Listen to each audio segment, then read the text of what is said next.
I actually think Webflow is in a really great position to meet those needs and be set up to be very successful in the future. About 30 seconds before Vlad was about to go on stage and kick it off, everything stopped working.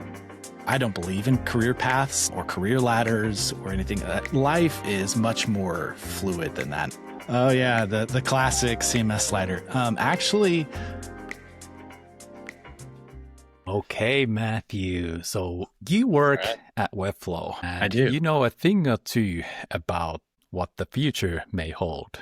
What are you allowed to tell us and what is off limits? Yeah, I do work at Webflow, and so I might know a few things. What can I say? Probably not a whole lot, but you know what? I am very excited about the future for this next year. The kind of landscape with AI, agentic workflows, and just the web development space, it is evolving quickly, and kind of what people's needs and expectations are is shifting. And I actually think Webflow is in a really great position to kind of meet those needs and be set up to be very successful in the future. And that is because Webflow has been working for years to become a platform, right? It's not just a tool that does one thing, but it's a platform where you bring together your developers, your designers, your marketers into one spot. You can collaborate now with real time. It's opened up a lot. And so, I just imagine in the future, there may be some collaborators that maybe, are not human, and, Webflow is set up for that future because we have the platform, the capabilities to make sure that collaborating with AI and with your coworkers can be done in a secure, kind of guided way from everyone who's setting up the design systems and the components in a structured way so that can be used by marketers. AI can leverage that as well. So I think the future is really good, and Webflow is set up for teams who are ready to scale and not just one shot a kind of nicely designed page. Yeah, that sounds exciting. Might we get some classic wish list items done? Maybe CMS slider or something like that? Yeah, the classic CMS slider. Actually, I do believe that this may be the year. I can't make any official promises, but we'll just say coming soon. TM, trademark, coming soon. Beautiful.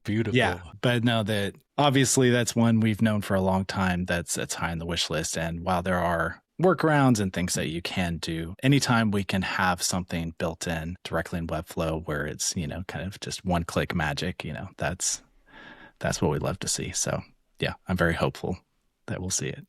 I'm getting so excited that I will probably butcher this intro, but we have to do it anyways. So My name is Janne Parri. I'm your host today, and my guest today is Matthew Munger. He has held multiple roles at Webflow, the current one being Senior Release Operation Manager. Yeah. We'll probably get to that in a bit, but you might also recognize his voice from the Overflow podcast he hosted a while back. On top of that, he has done all sorts of things through the years, like graphics, obviously web design, videos, even AutoCAD. So Matthew, with all of that, how did you end up working at Webflow? Yeah, it's a journey for sure, and it's not one that I would have planned or expected. Working at kind of a SaaS technology company, if I want to kind of turn back the clock and kind of really explore where this all started, we have to go back quite a bit. So we're talking about like 1992. My parents had a sign business. So this is where they would hand paint signs, whether it's like, on windows of shops or, like wooden signs that would be posted around town. And they saw that there was a transition coming and that they wouldn't be able to do that for much longer. There was a shift, and that shift was graphic design. It was computers. And so my parents, invested probably most, if not all, their savings into buying a Macintosh at that time. And this is not in a golden age of Macs either, but they were still the standard for graphic design applications like, Quark Express and Photoshop and so on, early days. And so that's kind of how I grew up in my formative years is, watching my mom kind of go into becoming a graphic designer and building out a business. And then for me, I had a Mac to play with, when I came home from school. And so I was doing Photoshop and pushing kind of the limits of what could be done with graphic software at the time. And that just really kind of kicked off this interest in technology for me. And it kind of grew from there. So when I was in high school, I actually got a degree as an AutoCAD technician, and I worked for civil engineering firms. So I would do hands-on stuff like going out and helping surveyors. I'm the guy holding the stick with the reflector on it, and they're, scanning, getting the heights and the elevations. And then we go back into the engineering studio and put that in AutoCAD and like draft out the terrain. And then, this is civil engineering. So it's for pipes and road work and stuff. It's not very exciting, or like dirt work, and stuff. And so I was ready to kind of continue down that path and go into engineering myself. I was really good at math, and I was kind of ahead of my class. And so I was enrolled, ready to go to university. I was always been interested in architecture as well. And so, but then I was like, architecture, like I love the design part of it and working with kind of volume and spaces that people move through. But I learned that architects, when starting out, like it's very rough and you don't get paid much. And you have to kind of work, decades to be able to have your own studio and to really have your own kind of voice. And I was like, okay, that's not for me. So then I was like, okay, well, I'm already in engineering school or accepted. So I'll just stay in the engineering school and figure out, a different degree. So I decided, well, I'll just go for aerospace engineering. It's the most technical, the most difficult, but it pays the best. But before I actually started, I don't even remember how it happened, but I was like, you know what? I'm not going to be fulfilled doing this. I had just kind of too much kind of creativity and stuff in me that I don't know. I just didn't feel right. It didn't feel like it was like where my passion lied at the time. So I decided to take a gap year or take a year off, since I was ahead of my class and as far as like how many college credits and stuff I had. So I went and I lived in the UK for a year when I was 18. It was a great experience. I eventually ran out of money, and so I had to come back. And when I came back to the States, I decided, I knew I wasn't going to go into engineering or architecture or anything like that. So I had to figure out, what I wanted to do next. And I ended up going to film school. And I'd always loved like movies growing up, especially as a teenager, really got into film. And me and my friends would make movies ourselves. And this is back when we had to hook up 2 VCRs to each other. And like we would record on one VHS tape. And then to edit, we would actually play on one VHS and then record on the other, and then just like start, stop, and just like that's how you edit, because there were no NLEs back then, which is a nonlinear editor. And then I remember when I was 16, I had the opportunity to work with a guy who was doing a commercial, a local commercial, and I don't know what it was about, but I remember we filmed school buses, and this is when DV tapes were a new thing. So this is where you could actually capture footage onto a digital tape. And so he had connections. We went in to an edit suite, and this was my first time seeing Avid, which is the nonlinear editing software, seeing it in person and be able to work like that, not have to do the whole like VHS analog kind of editing like you might do with film strips where you're actually cutting and splicing. And so that is probably what kind of kicked off my interest in the technology side of video production. And so when I came back, I decided, well, let's just kind of follow that lead, since I've always had an interest in graphics and video. And went to film school and did not graduate because I chose to start working. And so like even to this day, I don't have a bachelor's or a master's or anything like that. My wife makes up for it. She has multiple master's degrees. I don't have any. I've more just been like my journey. Like I'll just say it right now, I don't believe in career paths or career ladders or anything. Life is much more fluid than that. And I think you need to be more flexible. Getting degrees, I'm not against getting degrees, obviously. My oldest is in university right now. So it's like, getting degrees is good.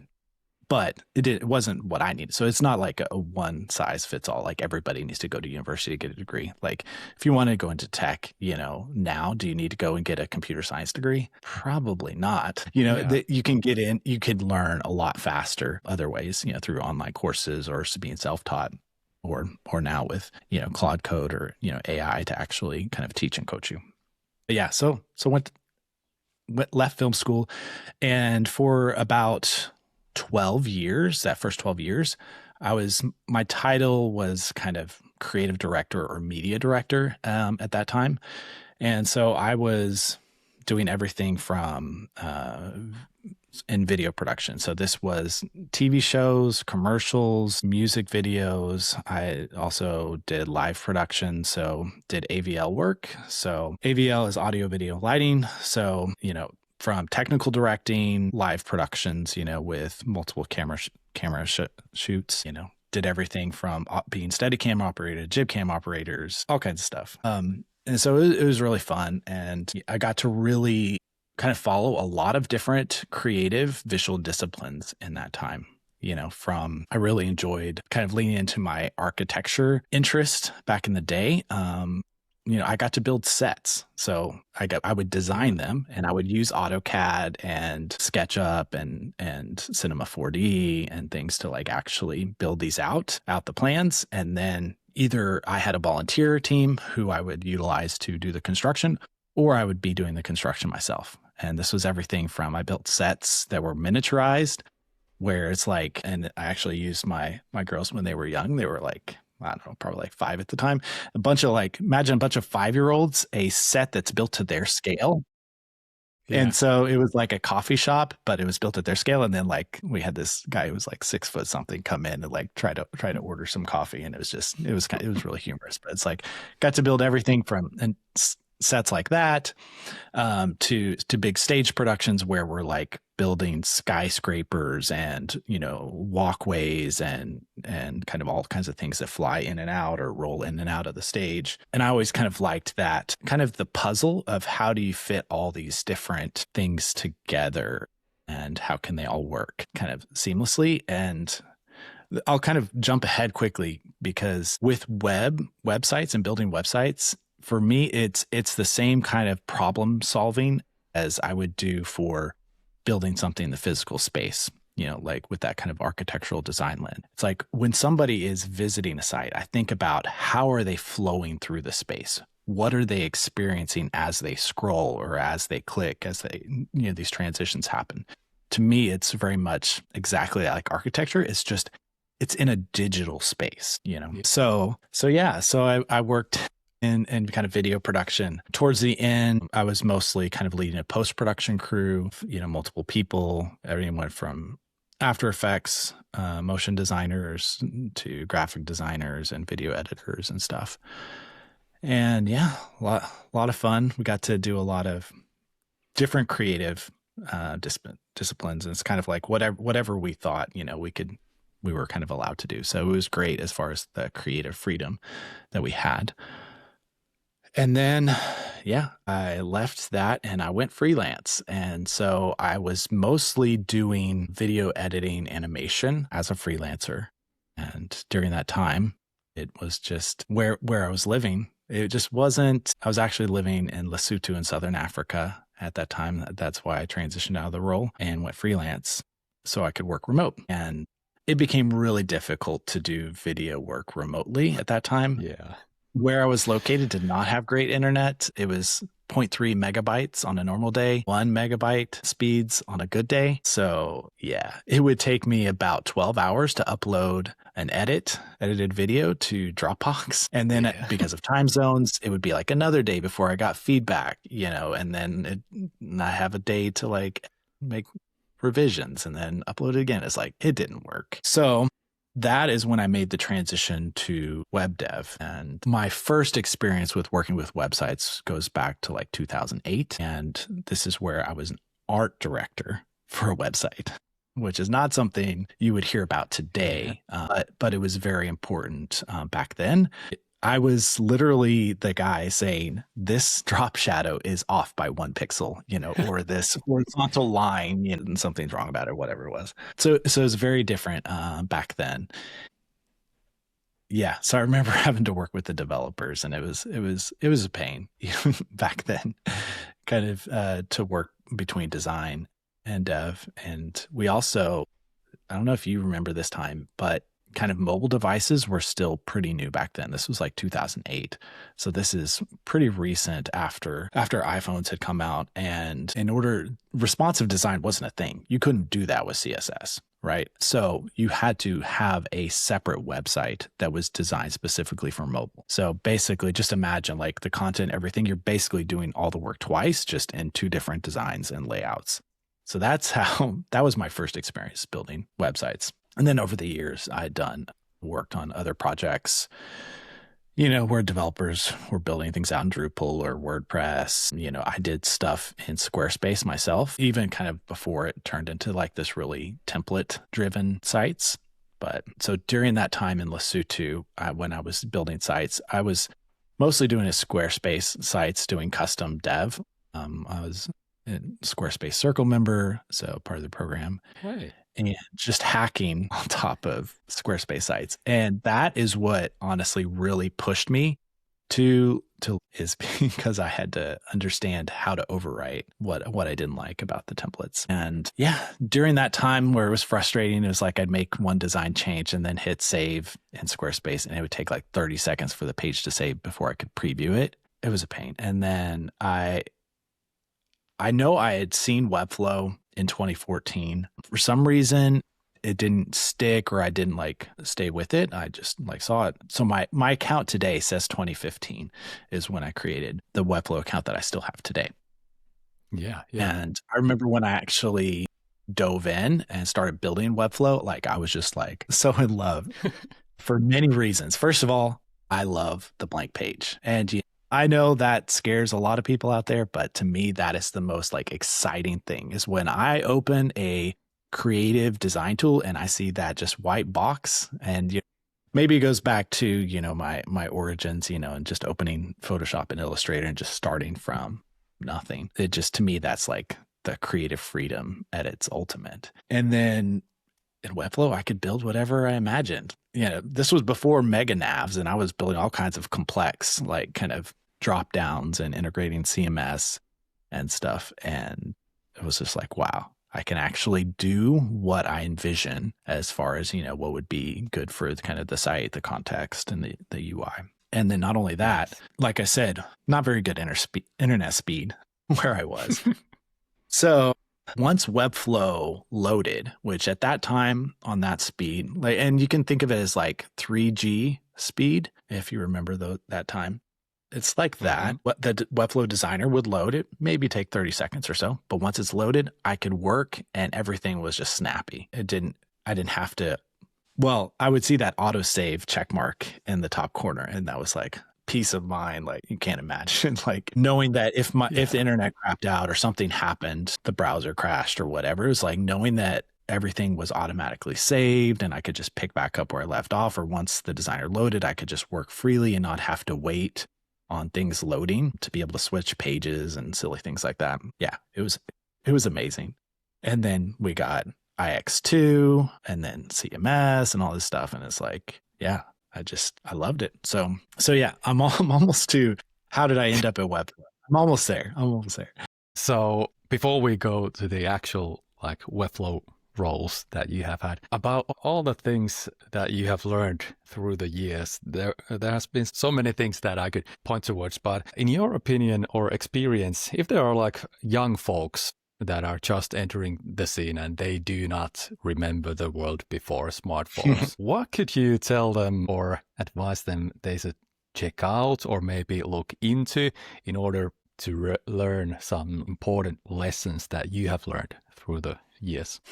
Yeah. I have lived through some transitions for sure. First, personal computers was a big one, Everybody thought back then, everybody's going to be out of a job, because computers are everywhere. And then it's like mobile devices. And it's like, we're all going to be hunchbacks walking around looking down at our phones, and we're going to be blind. Then the internet came along and it's like, we're all going to be dumb, because we don't have to, which I don't know. I do feel dumb now that I have to use GPS to navigate anywhere around my city. And I used to be able to do it just by memory or, know all the names of streets and stuff. I don't know. Like, yeah, even like thinking towards the current shift that we're in, with tech, which is AI. And we are in a bit of a bubble. And I don't mean a bubble like it's going to burst and everybody's going to go bankrupt. A bubble as far as in development in web. We're on the kind of the edge of technology. And so I think like it's still going to be a while for normal people kind of catch up and are using AI in their everyday. So I think there's still a lot of time for us to figure out culturally and ethically, like, how is this all going to shake out? How are we going to use it in the end? So there's a lot of noise. There's a lot of fluctuation happening right now. And so I just don't worry about it. It's like, I remember hearing about AI as a kid in the 80s. And, really the origins of it go back to the 60s, if you look into it. So it's like, and even what we call AI today is not really AI. That's kind of the thing that bugs me. It's fancy pattern matching and stuff on top of that. So to truly get to intelligence, right now it's like a perceived or projected intelligence. Now it's very useful. And that's where I think, I always try to focus whenever these shifts happen in technology, whether it was a new camera came out or a new computer, or a new device or a new software, it's always looking for like, where is the kind of utility or the way that the tool or the technology allows me to do something I couldn't do before, or to do something better than I could do before, like do it more efficiently. And yeah, that's kind of the basis of my advice, is just don't freak out. Just look. Don't feel like you need to try everything, because it's impossible right now. You feel that at times, like it's where like, I'm so behind, like I haven't tried this, I haven't tried that. And it's like, things will shake out, things will calm down. Don't worry about it. Just look and see where you can find tools and tech that improve your life or improve your work, whether it makes it more efficient or it allows you to do creative things or have things accessible to you that weren't accessible before. And so with tech, I've always been, what's made me good at like troubleshooting and eventually getting that QA job at Webflow is I love to push on the edges of technology. And it's like, okay, if I take this tool, combine it with that tool, or this app and that app, or this workflow with that workflow, and see what comes out. And because for me, creativity, it's like nothing is really original. Everything is really a remix, and it's inspired by something or it builds on top of something else. Originality is really, really hard to do. For me, that's like how I work creatively. It's like problem solving and then seeing how I can like remix or combine things to get a new result that maybe I haven't seen before. So yeah. That is nice. So you already mentioned the QA job. So that was your first role at Webflow. And did you just old-fashioned way applied for it and got it? Or was there a longer story behind that one? It's just like all my stories. They're unique, winding paths. So I was using Webflow starting in 2015, building sites for clients, mostly working with nonprofits, just because that's kind of the sphere that we were in. We were doing nonprofit work down there in Lesotho. And so I did that through 2019. That was like my full-time thing. And at one point, I'd have to go look and see when I created my forum account, if I can still see that. But one day I was like, I needed help with something. So I went to the Webflow forum and posted. And while I was waiting for an answer, I looked around and I saw other people asking things or needing help with things. And I'm like, oh, I know the answer to that. Or, ooh, that sounds like an interesting challenge. Let me see if I can help them. And so one thing led to another. And I was just always, it was a hotbed for the community early on. Everybody was kind of on there and, still have great connections that I made all the way back then, starting in 2015. And I eventually became a moderator on the forum. Oh, yeah. And Webflow started posting that's like, hey, we have a beta for this feature, that feature. This was like Webflow e-commerce way back then, the original. And so of course I'm like, yeah, I want early access to features and beta features. And like I said, I love like trying new things and seeing what's possible, and kind of pushing the edges of tools and technology. So it's like, yeah, sign me up. And so, yeah, I don't know. I guess I got a reputation with the Webflow staff back then because I would give these very detailed reports about, what I did, what I experienced, what I expected, and how the result was different. Or, it's like, I think I found a bug, but maybe it's intended, it's like, here's the breakdown and, here's a recording. And so yeah. So then one day, Vlad posted on the forum. And he was a regular back then. And he's like, hey, we got this, role open for QA, for a quality specialist. And I was like, oh, that's interesting. Never thought about that. One thing I didn't like about freelance is chasing after clients or the next job. Mm-hmm. And it's like, I feel for freelancers, and that struggle because I can relate to it a lot. But for me, because I don't like selling myself, even though it's strange, I've been involved in marketing for long time, lived in the kind of marketing adjacent world through media. But yeah, I don't like the selling part of it. Doesn't come naturally to me. So I'm like, full-time job. That sounds nice. The salary position, hadn't had one of those in years. So yeah, I don't remember. I think it was just an email. Just email Vlad and it's like, yeah, I'm interested. Nice. And yeah, so I had one interview and it wasn't really even an interview, but yeah, I just got on a call with Vlad and he's like, yeah, we want to hire you. And I think it was because of, all that work that I'd put in on the forum, being a moderator and them knowing that I was good at testing and reporting. So yeah, but I actually didn't get the job. What? He started the call off and is like, we want to hire you. It's like, but we can't. So what happened? So basically they needed somebody in the EU. And so it's funny. Yeah. So Mark Willis, who was also a forum moderator with me, he's still at Webflow. He got the role instead of me. And Vlad's like, we'll have more roles open, I'll get back in touch. And so, yeah, it was a few months later. When I got the email, I was kind of not expecting to get a call back, but I did. Yeah. And so I was like, he's like, the email was very simple. It's like, you still interested? I'm like, yep. And that's it. So yeah, onboarding was very different back in those days. This is when we were less than 100 people at Webflow. And it's like, I got my invitation to join Slack and that was about it. Now when people join Webflow, like it's a totally different process, which is kind of very foreign to me because my experience was very different. But yeah, it was not something I expected, would happen. It's like working for a San Francisco tech company, it's like, yeah. I'm just like imagining like emailing to Vlad like quite casually. Yeah, it was very different days back then. Yeah. The job seekers of today might be a bit jealous of one interview process, but yeah, you had all the groundwork that you laid, and I believe there are some similar stories from familiar names also on the internet. But what happened then? What were the steps to the current role, and what is the current role about? Oh yeah.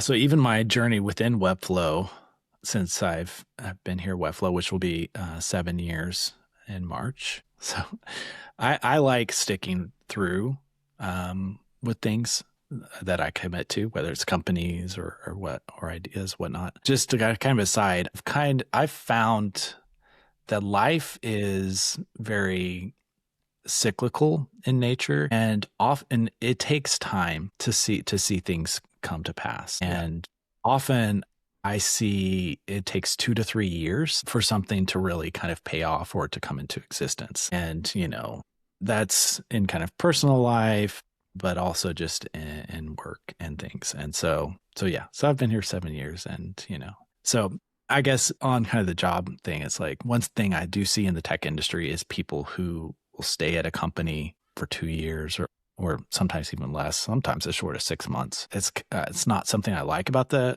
tech industry because it's the easiest way to climb the ladder, to get a pay bump or to get a more senior role. The easiest way to do that is to jump between companies. And I don't like it because people leave work unfinished, right?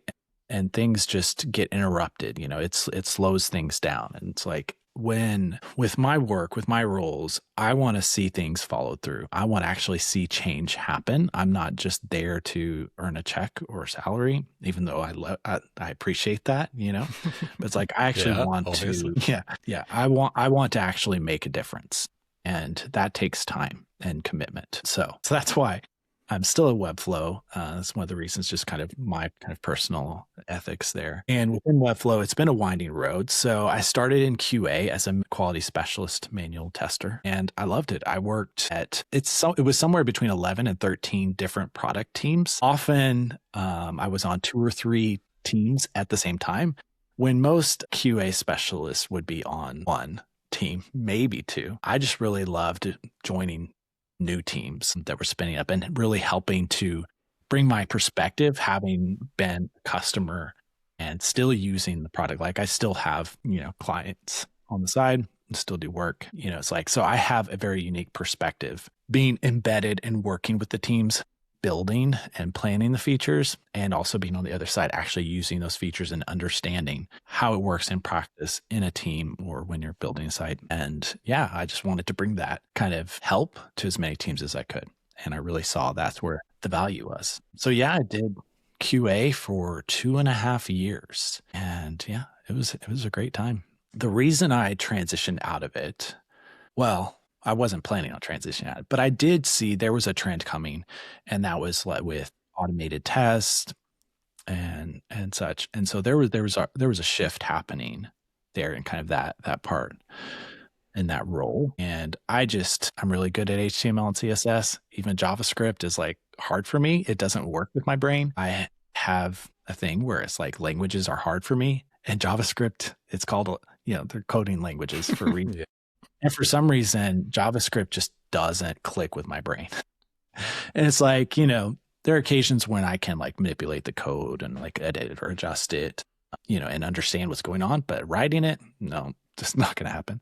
So anyway, I kind of knew that like going into automated testing, like really wasn't going to be a strength for me. So I was open to kind of exploring new things. And that's when there was a role for a product expert. And I can't remember, I think it may have been posted on the public job listings. And I was like, okay, that's interesting. What is this? Product expert. That's what I always kind of considered myself as QA, like a product expert that was like embedded in teams. So like, this is interesting. And it was on the education team. I was like, oh, and I love the education team, great people. And, I have a background in production, as well. So I was like, well, that would be kind of interesting. So I applied for the role more just out of curiosity, because I wanted to like talk with the team and understand where they were trying to go with the role and stuff.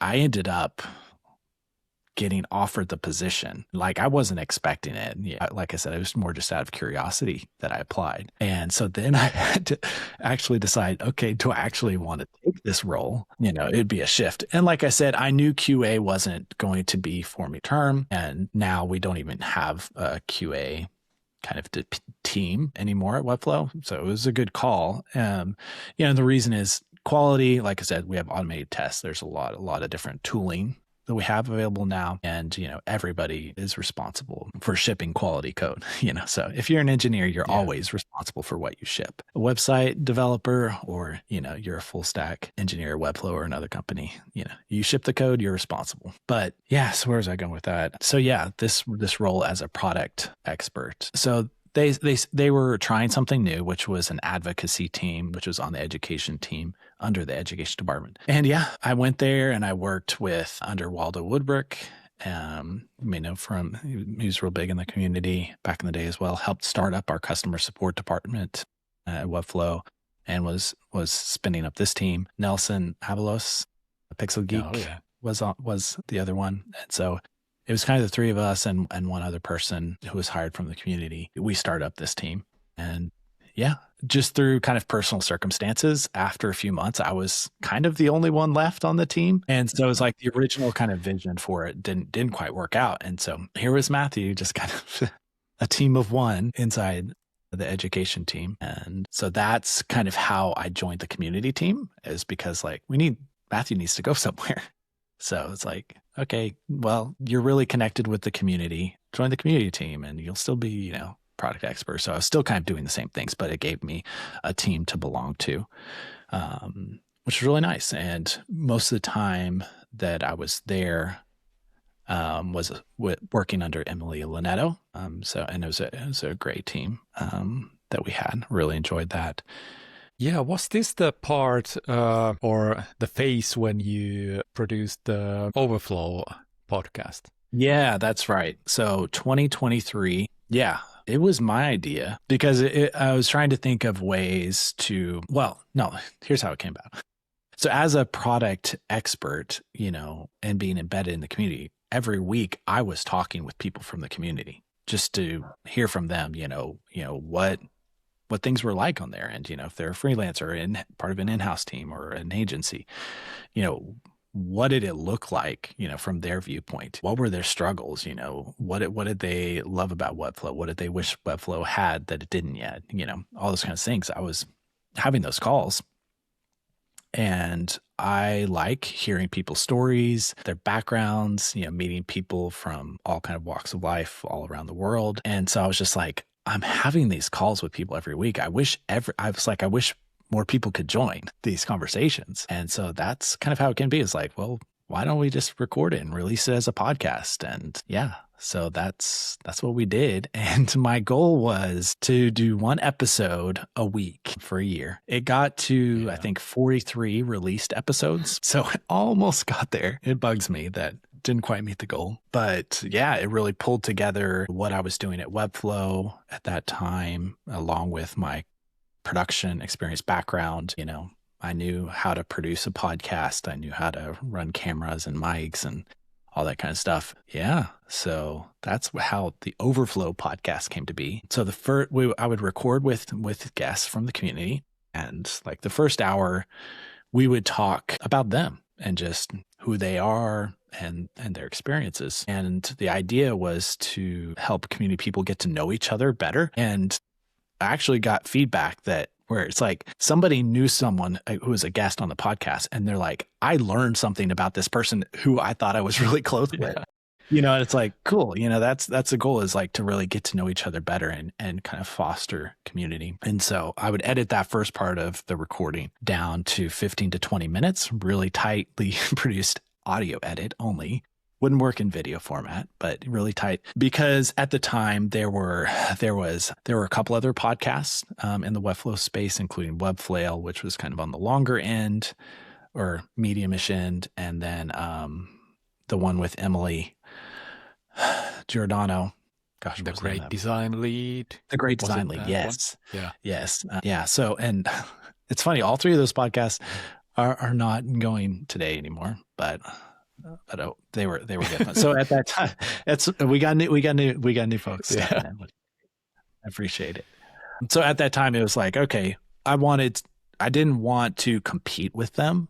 I wanted to make that really good. So the format was like, let's keep it really short, something that people can listen to during their commute or while they're doing some kind of chore around the house, something really quick. And it's not like you're not like learning some technique or anything about Webflow. It's just about the people. So you don't have to like focus and like listen and like try to learn something. So that was the kind of the first part of the podcast, which was called Overflow.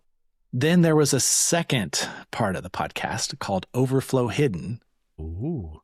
Yeah, there you go. So yeah, we thought it was a very clever name when it came out. So this was like the internal version of the podcast just for Webflow. Okay, and so this is where I would talk to the guests about their experiences with Webflow. How did they find Webflow? What do they love? Or what are their frustrations? So we could kind of learn from that feedback and share it with the team. Do you remember like learning something specific about those hidden episodes or familiar themes or something like that? You could tell us. Well, it's been put me on a spot. Yeah, it's been a couple of years. So that was 2023. You know what? I think none of the feedback was like new. It was more like it added context. It was like, we know that, people want Webflow to have this feature, or we think Webflow should have this feature. It's more that it put names, faces, stories to that, right? And so that is what was very helpful. And anytime there's feedback, like having that context of what is somebody's role, what are they trying to do and why, having that background, like just having a quote like, a wish list quote of like, I want this feature because I want to do this. That's great. And that gives us a data point, but it doesn't really help us know the reasons why somebody wants that feature. And if in 6 months, would they still want that feature? If it takes us so much time to develop it, or just understanding the reason why in the situation and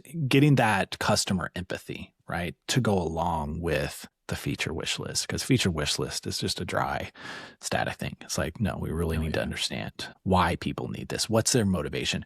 Because oftentimes if you develop products or maybe even working with clients building sites, it's like they say one thing, they're like, I want this, but it's like, well, why do you want that section or why do you want that page? Why do you need it? Like, let's actually dig in here and kind of understand the core, because maybe the solution is not what you think it is. Right? There may be a better solution out there. So yeah, just kind of, again, problem solving. Love it. So it's like, let's get to the core of what's really going on here. And then we can evaluate solutions. Whereas the wish list, is like people coming with solutions to Webflow and saying, I want this, I want that. It's like, well, like let's understand the situation, the scenario, and what you're really trying to accomplish at the core, and then see how we can meet that need. Yeah. That's what I think how the podcast helped the most internally. I'm thinking that should be a more used like way to gather insight from the customers. I'm obviously not in the UX role right now, but I'm wondering, are people doing that? Because in hindsight, that sounds like quite obvious thing and good way to give actual like experiences from the users to the people inside the company. So now at Webflow, I don't remember when it started, but we have a user research team, or what we call an insights team. And so it's both the data side, but there are also researchers there. And that's what they do, like, is they're every week talking with customers about specific problems they're trying to solve. And then we get to store that in our tool and be able to surface those insights, to the team. So the kind of the spirit of what that Overflow hidden part of the podcast was doing still lives on. It's just not me doing it. We have a whole team that focuses on that. Okay, we're not even yet at your current role. So was that the next step? And what does a senior release operation manager do? Yeah.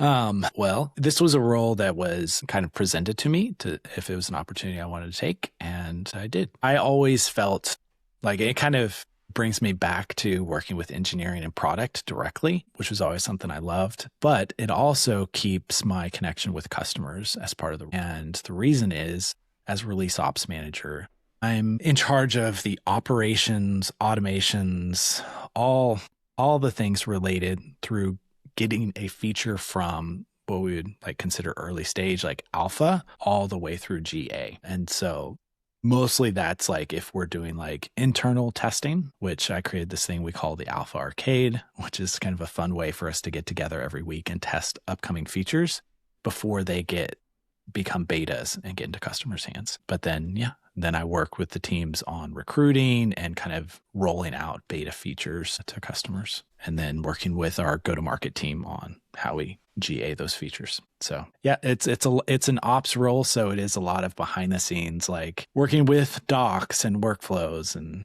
automations, and just constantly trying to streamline the processes wherever those kind of bumps are in the road, make it easier for both customers who are helping us out with these early releases, or for the internal teams, whether they're working cross-functionally, between different departments internally at Webflow. Webflow is a pretty large company now. Like I said, it was under 100 when I started, and now we're like over 800. So it's like communication, is hard at scale. And so we're always, trying to figure out ways to optimize that and improve things for all the different departments that are involved. And when it comes to go to market, there are a lot of teams who are affected or are involved in that process. I can just imagine. And obviously the product, the tool itself has grown, and it's way more complex than it used to be. So kudos to you for keeping it all together. But I'm wondering, what is it like to work at Webflow, and do you have multiple locations, probably some remote roles and so on? And what does it look like? Well, so when I started working for Webflow, we were living in Costa Rica, which is where my wife is from. So Webflow has always been a remote first company, which this is back in 2019. This is long before the pandemic, the COVID pandemic, when remote work really became something widely known. So Webflow was really early on in that, which was good because when the time came, we were already remote first. So it didn't affect us too much as far as operationally. So yeah, Webflow's remote first. So yeah, I remember using Zoom and then having to teach people Zoom when the pandemic came. And it's like, let me show you about this amazing tool. Now Zoom's just Zoom, gotta use it. But back then it was it was amazing to be able to have meetings and see people crystal clear and have almost unlimited number of people in a meeting. Whereas with other tools back then, like Google Meet, or I don't know, what else would we have used back then? Skype, I don't know. Yeah. It's you get 3-4 people in a video call and things just start breaking apart. So Zoom was pretty revolutionary. Zoom and Slack, right? With those two tools, it actually worked. And yeah, those still stick around, our core today. So yeah, remote first. Webflow does have entities around the world now, like in Ireland, UK, Argentina, Mexico. I can't even keep track anymore. It's expanding so much now. There's an office in London now. I'll volunteer. I'll go work there. But a lot of hiring going on in Argentina right now for our engineering team. There's a great talent pool there. So yeah, Webflow is expanding, and there are a lot of opportunities. So yeah, people should definitely go to webflow.com/careers if you're interested. For me, what I love about working at Webflow, obviously the product is, I'm passionate about the product because I'm also a user of the product, and I know its impact and what it can unlock for people, all the way from freelancers to in-house teams, because I've experienced it, and it really can change people's lives. And I know it's a very silly thing to say, but for technology, it actually is one that can, because it is a tool for professionals to use to make a living, to accomplish their goals on the web. So that's one thing I love. But other than that, doesn't matter which team I've been on over the years, the people have always been great. And, you can't beat that when the culture is just, and it goes back to the founders and Vlad and how they really started everything from the beginning. It was built with empathy and relationships and really trying to empower everyone to build for the web. So that core has persisted through the years, so that the people and the mission are great reasons to join. So if you see a role that you think, you'd fit for and you're interested, yeah, apply for sure. Yeah, there might be someone listening and thinking that it would be so cool to work at Webflow. But if there is not a certain role or specific role for somebody, but they heard you talking about your groundwork before you got into the Webflow, yeah, what would you advise for them? What should they do? Yeah, I mean, for me, it's about following your passion and your interest and the opportunities that come your way. You can try to generate opportunities and kind of brute force your way into making things happen. I don't think that works out long term for either you or the employer. That's don't try to force things. But yeah, I know recently we've hired a bunch of solutions architects, can think of 5 folks that came from the community. We have our internal web kind of creative brand team. A lot of people from the community come through there, including friend Corey Moen, friend of the pod, Johnny Gomez, and others. So there actually are places where people from the community actually do fit in, and I love it when I see people from the community join internally. It's always exciting. Like Keegan Leary, is on the university team, and actually even going back to that QA team, myself and then a few others. Like I got to see them recently at our Webflow kind of annual kickoff last week, and it's like catching up with a handful of folks who were on that team, 7 years ago. And it's like now, one of them's a product manager, one of them's working, on our engineering productivity team. One of them is a front-end engineer who's helping to build out things in the style system and interactions. And then me doing whatever random thing I'm doing at Webflow at the time. So it's like you can kind of get in the door and you kind of find your way around and see where your skills are best used. But yeah, just apply. It's like, if you're interested, just try and go for it and see. And I know some people who've tried multiple times and they finally get in. It's a company. It's not like some, magical place. If you believe in the product, it's a great team. If you can find a role that fits a kind of your passion and your skills. Yeah. Yeah. Beautiful. I'm getting excited. I might go and check what roles are open. But there's one thing I want to ask you about. You mentioned before we started recording that you have some experience producing the WebflowConf and the demos back there. Oh, yeah. So yeah, what is that like? What happens behind the scenes? Yeah. Chaos. So yeah, first I'll talk about how I got into the position to do the demos, and then talk about the process. So like I mentioned, I was as a product expert on the community education team. And so just by nature of that, the education team at this time, like 4-ish years ago, no, more than that, maybe 5 years ago, was actually producing like the content and everything on stage. And so I was pulled in to help kind of technically produce the demos. So just making sure that the sites were set up correctly for us to demo the features, making sure the features were enabled properly. So it was a behind the scenes role. And I was fine with that because I've actually been to every WebflowConf since 2019. And Nice. and Webflow has had me come out, and I've been kind of fortunate in that aspect, because usually it's so packed that if you're not working the conference, even if you're part of the community, like we don't have seats for you unless you're working. So I've been lucky in that sense. And the funny thing is this year, so I think it was 2022, and the conf was in SF, and this was the first year setting up the demos. We had 2 machines. So we had one, we had a backup, everything was set up. And then about 30 seconds before Vlad was about to go on stage and kick it off, everything stopped working. So absolutely everything. Yeah, everything. No. So I don't remember how it initiated, but if I saw it had gone up to the computer or somebody else, and we saw that Webflow was not connected and things weren't working, and we didn't know why. And so it was like Vlad and McGuire freaking out, and somehow I remained calm. And I kind of gave credit to all those years of experience I had in production, doing live production week after week.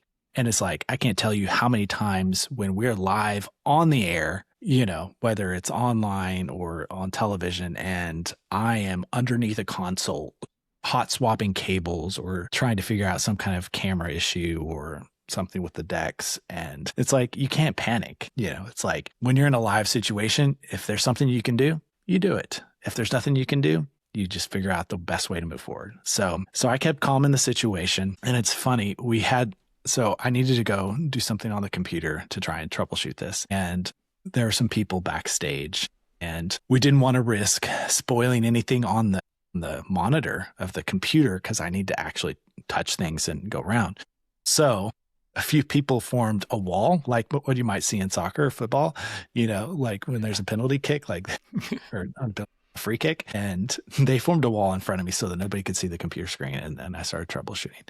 Ended up figuring out it was an internet issue. And it's like, of course, always at these conferences and life, it's always an internet issue. So anyway, we ended up getting the issue resolved, but I guess me staying calm through the situation, like just left an impression on people. And so then it was next year, it's like, you're coming back to work on demos. I'm like, okay. And so ever since then, yeah, I've been on the keynote demo team. So it's kind of fun because again, it's one of those situations where it's like my past experiences come in handy in like a situation I wouldn't have expected, similar to even how my like architectural interest, early on, like can still be applied to, designing websites. It's like everything eventually connects and feeds into each other. And it's like, this is why you can't predict like your career path. It's like things are more kind of fluid and fortuitous than that kind of strict ladder. So now what our process is for keynotes, it's usually about a few months out. We are able to lock in, like, these are what we think the features are that we're going to show. We start working on the script. Script takes a lot of time. And then while we're working the script, we're figuring out which features to show live, which are just going to be in kind of graphics or clips. And at Webflow, it's live. Live is always the default option for a demo. Part of me would love some like really nice produced video instead, which we can do really well, right? Like, it's not that Webflow can't do that. Like, we still have a really amazing video production team, and they could create those videos like in no time. But yeah, we opt for live. Want to do it for real. There's something about it that it's like the authenticity of that. And, it's not vaporware. We're not showing off. Sometimes we can show off something earlier than we'd like, and people always want things that day. But, sometimes we got to wait for things to actually be finished kind of cooking. But yeah, so yeah, we work on the script and the demo scripts kind of simultaneously. And it's kind of a back and forth, designing the script, designing the flows and the steps for the demos, and also the sites that will actually show off these features. So it's a coordinated thing, and it takes a few months. Then about a couple weeks before we actually start rehearsing, going through the scripts and doing the demos while the speaker's talking and I'm going through the motions of the steps. And this last year was something. I basically had to memorize, because I did all my like step-by-step notes for each demo, and it was 60 pages, 60-page deck of all the steps, and I had to memorize it. And not only just memorize the steps and how, like, sometimes it's very intentional, like the cursor needs to go up and then over, and the speed and the smoothness at which I do that, like it's very exact, and it's like when I hover over something in a menu, like which items do I hover or which do I skip over, or, how do I exit? How do I transition from one to another? It's choreographed, highly choreographed. And I found this last year, like my notes were very extensive, but I did not have the time to glance down, look at the notes, or to like swipe up on the iPad to move between the notes. Is like, it was just too much. So it's like, I just had to rehearse until it was just memorized. And it was just intuitive, like a dancer, like you said, that's just, like I said, that's just memorized choreography until doesn't come out rehearsed anymore. It just kind of flows. So yeah, it was intense for sure. And it's always like, it took me about an hour to decompress and come down after that kind of adrenaline rush and that like mental focus. I just remembered I told some people this, but I hadn't experienced this before, but this past year doing the demo, I was in such a mental focus state that I've never been before, but it's the closest thing I've ever experienced to time travel. It's a weird thing to say. Yeah. The way I can only explain it is like, sometimes I have troubles with my memory and stuff. So I had like an accident when I was 16. And so I have some problems with memory occasionally. And I used to have like this vivid, like photo memory before that. So sometimes it's frustrating, but it's life. We gotta deal with what we have. So, but anyway, I was in such an intense focus state that the memory of doing like the keynote the year before felt like it was yesterday. And I've never experienced it before, but it's almost like, I got into this tunnel and it was like time was compressed or something. I don't know. It was really weird. Kind of, adrenaline, focus and everything like nothing I've ever experienced. So yeah. Yeah. Is it like when you smell something and that smell like brings back some memories in a way, the situation and all the adrenaline brought up the last years? Yeah. It's probably similar tricks of the mind. Yeah. And just association. And it's just like, yep. Yeah.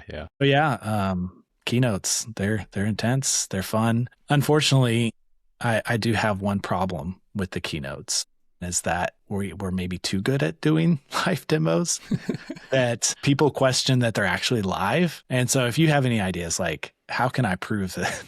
Do I need to make mistakes? Like, how do I prove to people that, no, we're really doing this live? It's the real product.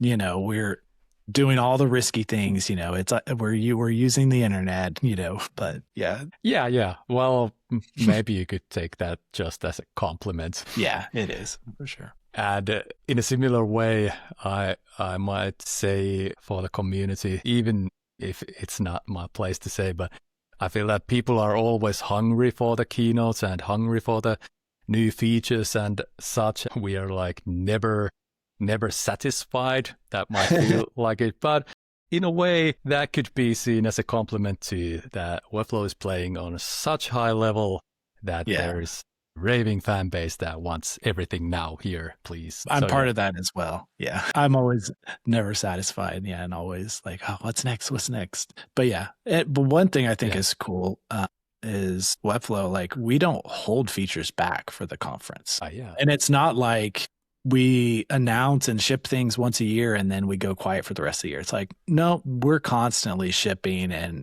like GSAP or interactions with GSAP. We could have easily like held that a year and waited to the next conference to show it up. It's like, no, we shipped it in the middle of the year, right? And I don't know. That's kind of unique. Yeah. I remember, was it before the last WebflowConf? Because there were so many little updates, those mighty but tiny updates.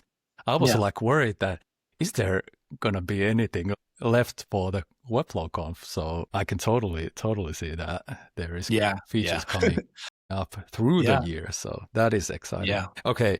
We have talked a lot about your work at Webflow, but I want to like maybe take it back a bit. And I'm curious, because you have seen so much, you have done so much. Do you have any like side projects, something like totally unrelated to Webflow that you are working on your free time? Maybe something to decompress or compress something. I don't know. Yeah.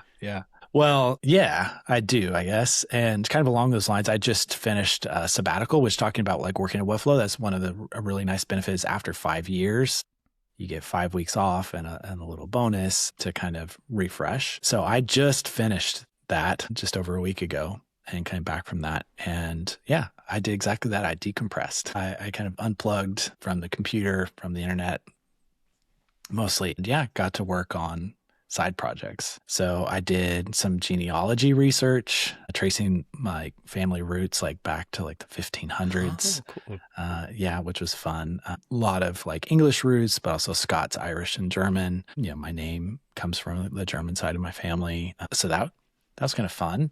Still, that's kind of going to be a long process, kind of digging in there. But I did like another good chunk, like my second like push digging in there. I like board games. I've got some on the shelves behind me. So played a lot of board games, as that's kind of a regular part of life every week, is playing board games. And for me, it's like buying a board game, whether it's, lower end one that's like $40 or up to like $80, $100. It's like actually buying a board game that you can play and have, hours of a good time, or, and play it multiple times over the years, or even sell it or regift it afterwards, is a lot cheaper than going out, to dinner and a movie or whatever activity. So I actually like, when it comes to like entertainment value, like really, really love board games. And again, it comes to that kind of like problem solving and creativity. It's like, got this goal, and it's like, how can I creatively, get there? For me, it's not all about winning. It's about problem solving. But I've dabbled in like designing board games just for fun. So I started that many years ago, but yeah, I did more of that during my break. So that's one of those side projects where it's like kind of always there in the background, and I get ideas and I work on one game for a little bit. I also do some solo play testing for a board game publisher, a well-known publisher. Cool. And they have their games in kind of major stores around the US and worldwide distribution. So they're a well-known publisher. I can't mention the name, but if you knew, you'd probably have seen their games. So that I've been doing that for years, and that's always a good like way to like do something that's different, with my hands, whether it's printing and cutting out prototype pieces, to actually doing the play testing and keeping track of the scores. And it's almost comes back to like, it's kind of like QA, but physical QA for the board game, and actually saying like, this part of the game is broken, or I got really unexpected results, for this, and sending that back to the developer. But yeah, there's a few things. Obviously, I like Legos.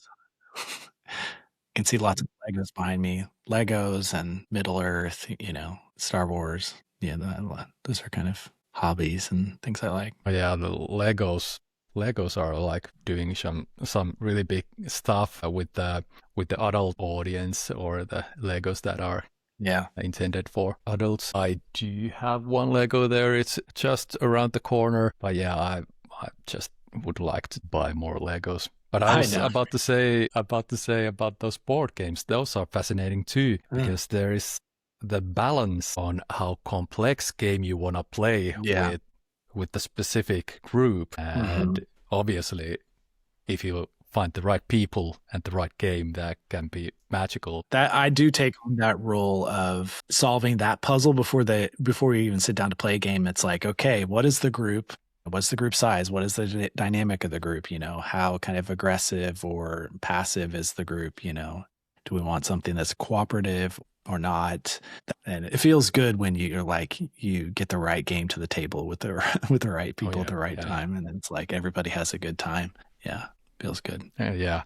I have one memory playing it was a cooperative game called Pandemic during the actual pandemic. So that was weird in multiple levels. So the designer of Pandemic, he's done different iterations, but there's a recent game that just came out this year. I haven't got my hands on it. I can't wait to, but it's called Fate of the Fellowship. So it's the Pandemic system, but adapted for Middle Earth. And so it's kind of the story of Lord of the Rings, War of the Rings, and like the map is Middle Earth. And instead of the pandemic, the virus spreading around the world, it's actually the orcs and the Nazgul that are actually spreading around Middle Earth and trying to track you down as you're trying to achieve your objectives, and destroy the ring and all that kind of stuff. So yeah, I can't wait to play that, but it actually sounds more fun than trying to survive a virus. Yeah, especially if you are in the Lord of the Rings world. Okay, Matthew, I need to let you go at some point. There are a couple things I want to leave for the very dedicated listeners, watchers. But at this point, if someone wants to follow you or contact you, where should they go? Yeah. So my website is matthewpmunger.com. Hopefully you can find all the links there. I've got some visions for how I want to redo my site and start sharing some more things. Fingers crossed I'll actually follow through with that side project. But what I really love with Webflow and web dev is like really doing experimentations and trying new things. So I want to be able to like do more of that and share it more publicly. Look for that on my website. On socials, really now I'm just on LinkedIn and Blue Sky. Well, I guess I'm on YouTube, but I haven't done a video in 5 years. But yeah, so I used to right before joining Webflow, I was doing kind of the YouTube thing and doing tutorials and different things. And I have some ideas. I might spin the channel back up. We'll see. I don't know. No promises there. But yeah, that's kind of where you can find me. And also the new Webflow community. Community. Yeah. So just, community.webflow.com. So yeah, I'm on there. And now that I'm back from sabbatical, I'll be more active. But I helped to kind of build out the platform as well and administrate it. So yeah, you'll see me around there. Yeah. It looks sleek. So kudos for you to get that up and running. And I will obviously put all the relevant links in the description. But now the deep end. There's a semi-secretive thing I want to ask you about, and it is this thing called ACE program. Could you tell us what is the Webflow ACE program? Do I want to share? Yes. Actually, I do want to share about the ACE program. So the ACE program is started in 2023. It was co-founded by myself, Corey Moen, and Nathan Hewing. ACE stands for Advisory Council of Experts. And so this is a group of customers that we bring in and are really close with our kind of product engineering teams, research teams as well. And we're able to get feedback on the roadmap, upcoming features, as well as get kind of early sneak peeks at releases and testing different features. So it's a way to bridge kind of our product development teams and our actual like really passionate experts. And these are experts who range from app developers to marketers, designers, visual developers, people who are freelancers, agencies, in-house teams, enterprise or not, it's a wide breadth of people in the program. And so, it started in 2023. We did a pilot with like a dozen people. And now we're, the program is well over 100 and we're looking to grow it even more. And so it's kind of been an invitation only program up until now.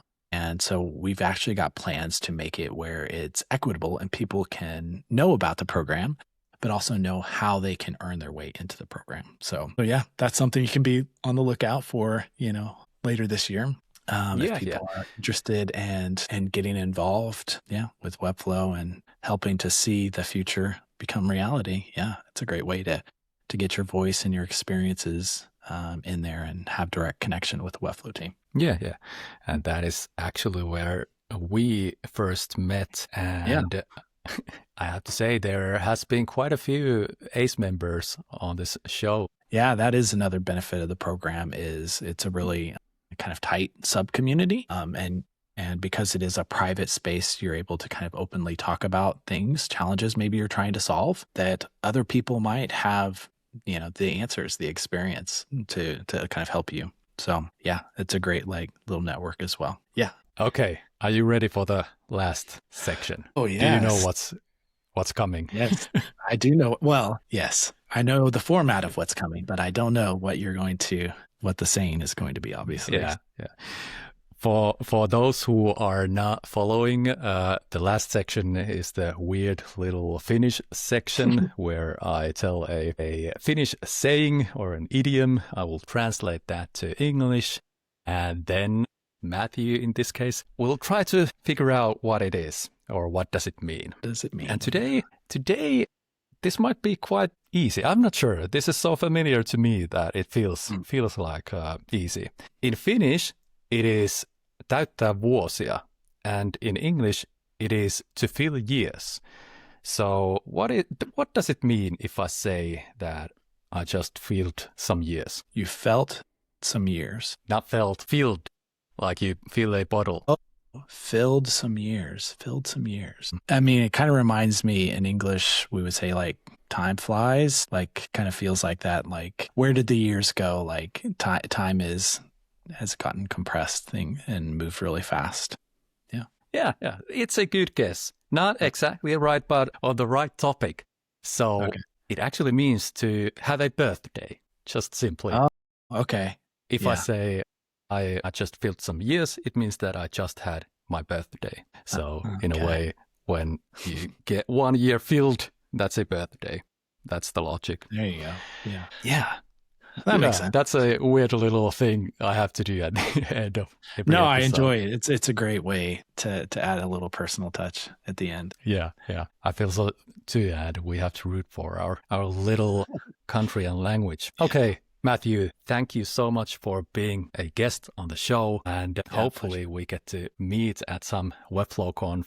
I believe you have a spot for Boston. I'm still thinking if I can make it. Yeah. But Thank you so much. And for all the listeners and watchers, we'll see you in the next one. Bye. Bye.